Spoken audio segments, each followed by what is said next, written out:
সকাল থেকে চলছে তুমুলভাবে ভোট গ্রহণ। শুরু হয়েছে ভোট গ্রহণের কাজ। দুপুর হলে এবার তাপমাত্রা বাড়বে, তাই সকাল থেকে পৌঁছে গেছেন সবাই ভোটের লাইনে। বয়স্ক এবং মহিলাদেরকে আগে ভাগে ব্যবস্থা করে দেওয়া হচ্ছে এবং যাদের ছোট বাচ্চা রয়েছে এবং প্রেগনেন্ট মহিলা রয়েছে তাদেরকে আগে ছেড়ে দেওয়া হচ্ছে ভোটের লাইনে। খবর শুনছেন বেঙ্গল জব স্টাডি সংবাদ চ্যানেল। আমি উজ্জ্বল নিয়ে আসছি আজকের ভোটের লাইভ আপডেট। বাংলায় কোথায় কেমন ভোট গ্রহণ চলছে বিস্তারিত লাইভ আপডেট দেখতে পাচ্ছেন আমাদের সাথে। আজ নন্দীগ্রামেও ভোট গ্রহণ চলছে, টান টান উত্তেজনা। চারিদিকে আবার ভোট গ্রহণ পর্ব শুরু হয়েছে। সকাল থেকে লাইনে দাঁড়িয়ে পড়েছে মানুষ। তীব্র গরমের কারণে আগেভাগে প্রস্তুত নিয়ে ফেলেছে। হাতে ছাতা নিয়ে দিকে দিকে লাইন দিয়ে চলছেন ভোট গ্রহণ কেন্দ্রে, কারণ বাড়বে তাপমাত্রা, তাই সকাল থেকে ভিড়। তবে কোথাও কোথাও এবার স্লো ভোটিং শুরু হয়েছে, কোথাও কোথাও এবার ভোট গ্রহণ পর্ব দেরিতে শুরু হয়েছে, কোথাও মেশিন খারাপ, কোথায় কি খবর, কোথাও বা ভাঙচুর, কোথাও বা প্রিজাইডিং অফিসারের উপর হামলা, এমন খবর আসছে নাকি? কোথাও কি আবার ভোট বাক্স লুট হবার খবর আসছে? একের পর এক খবরের দিকে নজর রাখছি। সরাসরি লাইভ আপডেট দেখছেন বেঙ্গল জব স্টাডি সংবাদ চ্যানেলের সাথে। আর যারা নতুন প্রথমবার আমাদের ইউটিউব চ্যানেল ভিজিট করছেন অবশ্যই সাবস্ক্রাইব করুন। ভোটের লাইভ আপডেট, তরতাজা ব্রেকিং নিউজ, কোথায় কোথায় কেমন ভোট গ্রহণ চলছে, হারহিম করে খবর। বাংলায় প্রতি কোনায় কোনায় এবার হাঁ করে তাকিয়ে রয়েছে 4ই মে কি হবে। তার আগে আজকের মানুষ যা রেজাল্ট দেবে তাই 4ই মে প্রকাশ হবে। আশা করি এবার ছাপ্পা ভোট আটকানো যাবে বাংলায়। নির্বাচন কমিশন একের পর এক কঠোর নিয়ম বেঁধে ফেলেছে। প্রিজাইডিং অফিসাররাও এবার অনেকটাই স্বাভাবিক ফিল করছেন, তাদের কোনো সমস্যা হবে না, কারণ নির্বাচনে বিভিন্ন নিয়ম কানুন এবং কঠোর বিধিনিষেধে বেঁধে ফেলা হয়েছে প্রত্যেকটি বুথ গ্রহণ কেন্দ্রে। কোথাও কোথাও মদ মাংস বন্ধ করে দেওয়া হয়েছে। নির্বাচন কমিশন স্পষ্টভাবে জানিয়ে দেওয়া হয়েছে এলাকায় কোনোভাবেই মদের দোকান খুলে রাখা যাবে না, অর্থাৎ সমস্ত মাদক দ্রব্য রপ্তানি বন্ধ রাখতে হবে ভোটের দিনগুলোতে। আর তার সাথে নির্দিষ্ট সীমারেখা এবার চকের গণ্ডি দিয়ে টানা হবে। তার আগেই থাকবেন বিভিন্ন রকম সরকারি স্টাফ, এছাড়া থাকবেন কেন্দ্র বাহিনী। সেই রেখার বাইরেই তারা ভোটার কার্ড চেক করে তবেই ভেতরে ঢুকতে দেবেন এবং তারা ভোট দিতে যাচ্ছেন কিনা তা যাচাই করবেন। তবে বাইক বন্ধ থাকলেও বেশ কিছু পরিষেবায় ছাড় রয়েছে, যেরকম বিভিন্ন রকম ডেলিভারি পরিষেবায় ছাড় রয়েছে। আর এছাড়া বেশ কয়েকটি জায়গায় সকাল থেকে চলছে উত্তপ্ত। কোথাও কোথাও এবার ভোট দিতে গিয়ে বাধাপ্রাপ্ত হচ্ছেন সাধারণ মানুষ। একের পর এক পরিস্থিতি উত্তপ্ত যখন, এমনই সময় বাংলার কি হাল নজর রাখবো তার দিকেই। আর এই ভোট গ্রহণে মমতা বন্দ্যোপাধ্যায় কি বলছেন, কে আসবে ক্ষমতায়, তার কতটা কনফিডেন্স, এদিকে বিজেপিও ফুল কনফিডেন্স। দেখা যাক আপনার কি মতামত, অবশ্যই কমেন্টে লিখে জানাবেন। এবং আপনাদের এলাকায় ভোট গ্রহণ চলছে আপাতত, তবে কেমন পরিস্থিতি, কোনো উত্তপ্ত পরিস্থিতি হয়েছে কিনা তাও কমেন্টে লিখে জানাবেন। সকাল থেকে যেসব কঠোর নিয়মগুলো জারি হয়েছে নির্বাচন কমিশনের তরফ থেকে, যেখানে হচ্ছে কেন্দ্রে ভোটার প্রবেশ স্থির করবেন বিএলও, ভোটারদের ভোট দিতে বুথে প্রবেশ নিয়ে নতুন নিয়ম নির্বাচন কমিশন। প্রতি বুথে থাকবে ভোটার সহায়তা বুথ, সেখানে 2 জন কেন্দ্র বাহিনী জওয়ান থাকবেন। সহায়তা বুথে ভোট শুরুর আগে থেকে উপস্থিত থাকবেন বিএলও এবং তার এক সহকারী। তারা স্থির করবেন কোন ভোটার ভোটের লাইনে দাঁড়াতে পারবেন। কমিশন জানিয়েছে বিএলওর কাছে ভোটার তালিকার কপি থাকবে। ভোটারের পরিচয়পত্র পরীক্ষা করে নিশ্চিত করতে হবে বিএলওকেই। বিএলওই বলে দেবে কোন ভোটার লাইনে থাকবে, কারা অগ্রাধিকার পাবে। জারি হয়েছে তাপপ্রবাহের অ্যালার্ট। এদিকে ভোট গ্রহণ, অপরদিকে আবার তাপপ্রবাহের জেলা। রাজ্যের 152টি আসনে বুথে চলছে ভোট গ্রহণ। বুথের লম্বা লাইনে দাঁড়ানোর আগে আবহাওয়া কেমন আপডেট দিয়েছে, বৃষ্টির কি কোনো সম্ভাবনা? আলিপুর আবহাওয়া দপ্তর জানিয়েছে দক্ষিণবঙ্গের জেলাগুলিতে এদিন বৃষ্টির সম্ভাবনা প্রায় নেই বললেই চলে। উল্টো কলকাতার পাশাপাশি 2 মেদিনীপুর, বীরভূম, মুর্শিদাবাদ, বাঁকুড়ায় তাপপ্রবাহের কঠোর সতর্কবার্তা জারি করেছে। তাই যারা এখনো ভোট দিতে যাননি, যত তাড়াতাড়ি সম্ভব। চারিদিকে ঘিরে ফেলেছে পুলিশ।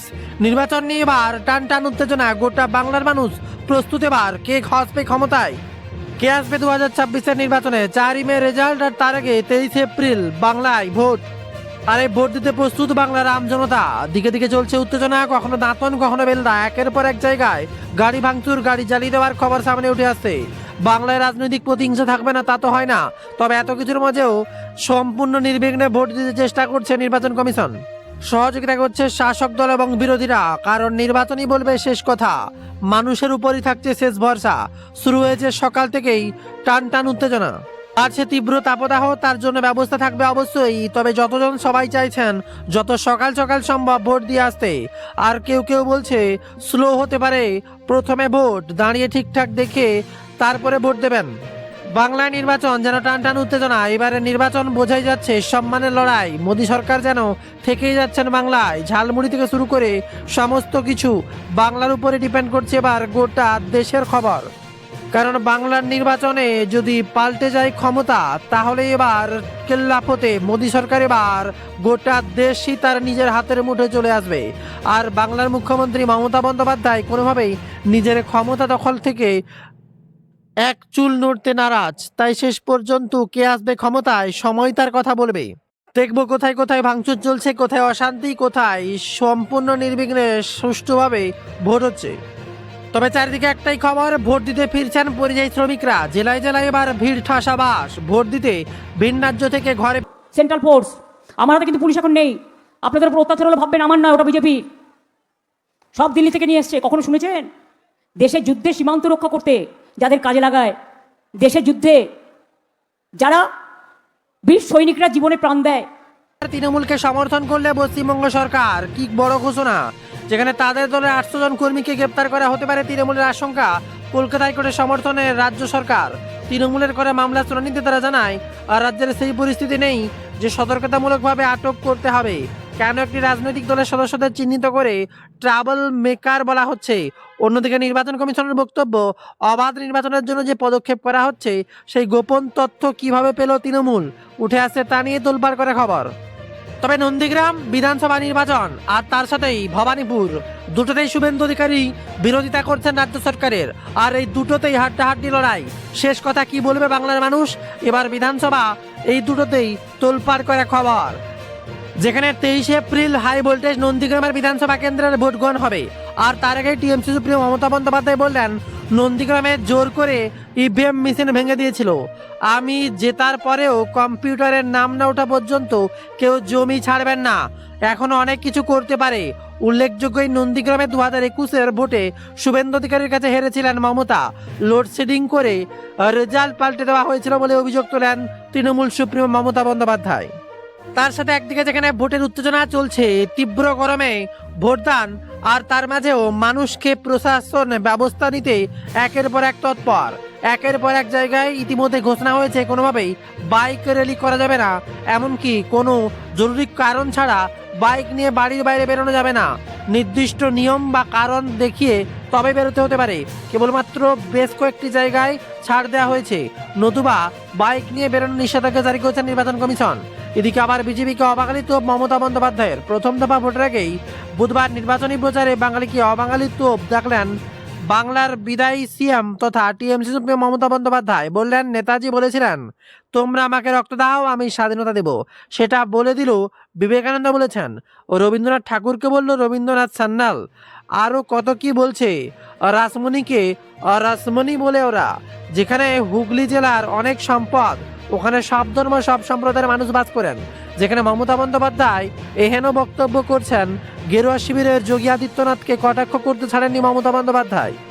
তবে একদিকে ভোটের নির্ঘণ্ট প্রকাশ হওয়ার পরই চলছে বাংলায় কোনোভাবেই জেতা নিয়ে একের পর এক তৎপরতা। আর তারপরেই রাজ্যে 1 লক্ষ চাকরির ঘোষণা শাহ। অমিত শাহ বললেন, তরুণদের প্রতি বছরে 1 লক্ষ চাকরি দেওয়া হবে, বাড়ি বসে নিয়োগপত্র পাবেন। এমনভাবে কাজ করবে বিজেপি যে প্রধানমন্ত্রী সন্ত্রাসবাদকে শেষ করেছেন। খাড়গেজি সেই প্রধানমন্ত্রীকে সন্ত্রাসবাদী বলেন।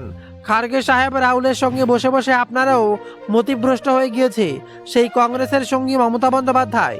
তাকে ভোট দেওয়া যায় কি? পশ্চিমবঙ্গ থেকেও সন্ত্রাসবাদ শেষ করবো আমরা, বিরাট বার্তা অমিত শাহ। তবে মমতা বন্দ্যোপাধ্যায় এবার সরব হয়েছেন, কারণ অমিত শাহ কি বলেছেন আপনারা তো শুনেছেন। তার গলাতে শোনা যাচ্ছে পুরো থ্রেট, পুরো জোরালো আওয়াজ। ए दीदी ऐसे बोल के बोला है, ए दीदी ममता के गुंडे लोग को संभाल लेना, क्या वोट के दिन मत निकले, नहीं तो 4 में रिजल्ट निकलने के बाद उल्टा लटका देंगे, ऐसे बोला है अमित शाह। আর এর বিরুদ্ধে মমতা বলছেন, গাছে ঝুলিয়ে দেবে, আগে তো বিজেপি আসুক। সব মিলিয়ে বাংলার পরিস্থিতি যে কতটা উত্তপ্ত তার বোঝার অপেক্ষা কারোই থাকছে না। তবে নির্বাচন কোথায় কেমন চলছে চুলচেরা বিশ্লেষণ করবে বেঙ্গল জব স্টাডি। তবে তার আগে আপনারা যে জেলা থেকে খবরটি দেখছেন কমেন্টে লিখে জানাবেন, আর সেই জেলায় ভোটের আপডেট অবশ্যই কমেন্টে লিখে জানাবেন। বর্তমানে সময় উল্লেখ করে কেমন ভোট হচ্ছে তা অবশ্যই কোথায় কোথায় কী কী অশান্তির খবর আপনারা ছোটোখাটো খবর পেলে কমেন্টে লিখে জানাবেন, তাহলে আমরা সেই খবরগুলো বিস্তারিত ডিটেলস জেনে যাচাই করে কভার করতে পারবো। আপনাদের এলাকায় কোনো সমস্যা হলে অবশ্যই কমেন্ট বক্সে উল্লেখ করবেন, আমরা যাবতীয় তথ্য যাচাই করে সেই খবরগুলো আপনাদের সামনে তুলে ধরবো। এক্ষুনি দেখছেন বেঙ্গল জব স্টাডি সংবাদ চ্যানেল। আমাদের ওয়েবসাইট bengaljobstudy.in-এ প্রতিনিয়ত লেটেস্ট খবরগুলো ওয়েবসাইটে দেখতে পারবেন। আর একদিকে মোদী সরকারের স্লোগান চলছে, পাল্টানো দরকার, চাই বিজেপি সরকার। আর এমনই সময় মমতারও বিরাট বড় বার্তা, বদল নয় বদলা চাই। বাংলায় প্রথম দফা ভোটের আগেই বিজেপির উদ্দেশ্যে হুঙ্কার ছাড়লেন রাজ্যের বিদায়ী সিএম তথা তৃণমূল সুপ্রিমো মমতা বন্দ্যোপাধ্যায়। বললেন, বিজেপির রাজনৈতিক গিরগিটি এলাকায় টাকা ওঠাচ্ছে পাঠাচ্ছে, ওটা কালো টাকা, কেউ নেবেন না, নিলেও ভোট দেবেন না। বদল নয় বদলা চাই, ভোটের বাক্সে বদলা চাই, গণতন্ত্রের বদলা চাই। খুনোখুনিতে আমরা বিশ্বাস করি না। 2026-এর কেন্দ্রে বিজেপির পতন হবে, এটা সংখ্যালঘু সরকার। বিরাট বার্তা মমতা বন্দ্যোপাধ্যায়ের। শুধু এতেই থেমে থাকেননি, এমনকি কেন্দ্র বাহিনীর দিকে আবারও আঙ্গুল তুললেন মমতা বন্দ্যোপাধ্যায়। জানি এত বিতর্ক, সেই কেন্দ্র বাহিনীর দিকে আবার আঙ্গুল। কেন্দ্র বাহিনী ছাপ্পা ভোট দেবে, মমতার কি বার্তা? কেন্দ্র বাহিনীর বিরুদ্ধে বড় অভিযোগ করলেন তৃণমূল কংগ্রেস সুপ্রিমো মমতা বন্দ্যোপাধ্যায়। তার দাবি, কেন্দ্র বাহিনী গায়ের জোরে ছাপ্পা ভোট দেবে। আমি ওদের বলবো, রাজনীতি করবেন না, আমরা আপনাদের স্যালুট করি, আপনারা দেশ রক্ষা করেন। কেন্দ্র বাহিনীরা কি বিজেপি জিন্দাবাদ বলে এখন? কেন্দ্র বাহিনীরা কি ভোট কেন্দ্রে আপনাকে চেক করবে? মেয়েদের গায়ে হাত দিলে আইনের পথে হাঁটবেন, কেউ হাতে অস্ত্র তুলে নেবেন না, সতর্ক করেছেন বার্তার পাশাপাশি মমতা বন্দ্যোপাধ্যায়। আর তার সাথে অমিত শাহের আবারও বার্তা, মহিলাদের মাসে 3,000 টাকা। দিদি, আমার কথা শুনে নিন, 5 তারিখের পর বিজেপি সরকার আসবে। আপনার গুন্ডাদের বলবেন নিজেদের এখতিয়ারে থাকতে, না হলে 5 তারিখের পর আমরা ঠিকঠাক হিসেব নিকেশ করে নেব। বিজেপি যেখানে যেখানে ক্ষমতায় এসেছে মহিলাদের সুরক্ষার কথা ভেবেছে। আপনারা বিজেপি সরকার করে দিন, প্রত্যেক দিদির অ্যাকাউন্টে প্রতি মাসে 3,000 টাকা পাঠাবো আমরা। এমনই বার্তা অমিত শাহ। তার সাথে 1 লক্ষ চাকরি বেকার যুবকদের দেওয়ার কথাও ঘোষণা করেছেন অমিত শাহ। এমনকি যুবতীদেরও সুবিধা দেওয়া হবে, তবে কোনো কিছুকে তোয়াক্কা করতে নারাজ। এদিকে আবার যোগী আদিত্যনাথের হুঁশিয়ারি, বাংলার ভোট প্রচারে এসে উত্তরবঙ্গের দুষ্কৃতী দমনের প্রসঙ্গ তুলে তৃণমূল কংগ্রেসকে হুঁশিয়ারি দিলেন সে রাজ্যের মুখ্যমন্ত্রী যোগী আদিত্যনাথ। বুধবার হাওড়ার উদয়নপুরের নির্বাচনী সভায় তিনি বলেন, শুনেছি তৃণমূলের গুন্ডারা প্যান্ডেল মারতে দেয়নি, ছাউনি করতে দেয়নি। এই অরাজকতা 2017 সালে আগে উত্তরপ্রদেশে হতো। এই অত্যাচারের জবাব ভোটের পর দেয়া হবে, বিরাট বার্তা যোগী আদিত্যনাথ। তবে একদিকে যেখানে 2 চাকার বাইক বন্ধ, এমনই সময় ডেলিভারি এজেন্সিকে ছাড় দিল কমিশন। সি অফিসের তরফ থেকে বাইক সংক্রান্ত যে বিজ্ঞপ্তি জারি করা হয়েছিল, তাতে হোম ডেলিভারি এজেন্সিগুলোতে ছাড় দেওয়া হয়েছে। বলা হয়েছে, মোটর বাইক চালানো, বাইক মিছিল সংক্রান্ত যে নির্দেশিকা জারি করা হয়েছে, তাতে সংযোগ করা হয়েছে ওলা, উবের, জোম্যাটো, সুইগি এবং এই ধরনের হোম ডেলিভারি এজেন্সিগুলো নিষেধাজ্ঞা থেকে ছাড় পাবে। একই সঙ্গে যারা বাইকে অফিস যাচ্ছেন তাদের সঙ্গে রাখতে হবে অফিসের পরিচয়পত্র। তার সাথে প্রার্থীদেরও নির্বাচন কমিশন বিরাট বড় বার্তা। সূত্রের খবর, বাংলায় প্রথম দফা ভোটের আগেই প্রার্থীদের জন্য নির্দেশিকা জারি করেছে নির্বাচন কমিশন। নির্বাচনের দিন সকাল 6টা থেকে ভোট শেষ না হওয়া পর্যন্ত নিজের বিধানসভা এলাকা থেকে বেরোতে পারবেন না প্রার্থীরা। কোনো বিশৃঙ্খলা সৃষ্টি করা বা গোলমালের জন্য জড়ানো যাবে না। ভোট যাতে সুষ্ঠু, শান্তিপূর্ণ হয় এবং গণতান্ত্রিকভাবে হয়, তা প্রত্যেক প্রার্থীকে নিশ্চিত করতে হবে বলে জানিয়েছে কমিশন সূত্রে। এমনই খবর। শেষ করছে আজকের খবর। ভোটের প্রতিহিংসার মাঝে এবার অমিত শাহর আর এক বার্তা, চোখ রাখবো, তারপরে আজকের খবর শেষ করবো। আসছি পরের খবরে। ভোটের লাইভ আপডেট থাকবে বেঙ্গল জব স্টাডি ইউটিউব চ্যানেলে। প্রতিনিয়ত কোথায় কি হচ্ছে ভোটের আপডেট জানতে পারবেন, তার জন্য অবশ্যই সাবস্ক্রাইব করে রাখুন। অমিত শাহ এবার সাহস দিয়েছেন, আমি আজ সকালে কলকাতায় ব্যবসায়ীদের সঙ্গে কথা বলছি, তারা বলছেন মমতার গুন্ডাদের তারা ভয় পাচ্ছেন। আপনারা কি ভয় পাচ্ছেন? হাওড়াবাসী ভয় পাবেন না। আমি হাওড়ার দিদির গুন্ডাদের বলে যাচ্ছি, 29 তারিখ ঘরের বাইরে বেরোবেন না, নাহলে 5 তারিখ উল্টো করে শায়েস্তা করব। অনেক হয়েছে, এখন পশ্চিমবঙ্গের ভোটারদের কেউ ভয় দেখাতে পারবে না। বিরাট বার্তা এবার অমিত শাহর। সব মিলিয়ে বাংলা যে কতটা উত্তেজনাপূর্ণ পরিস্থিতি, তার বলে বোঝানো যাচ্ছে না। কোথায় কেমন ভোট চলছে অবশ্যই কমেন্টে লিখে জানাবেন আপনার এলাকা এবং সময় লিখে উল্লেখ করবেন। আর তার সাথে বিস্তারিত প্রতি সেকেন্ডের আপডেট জানতে আমাদের ওয়েবসাইট bengaljobstudy.in ভিজিট করুন আর লেটেস্ট খবরগুলো দেখে নিন।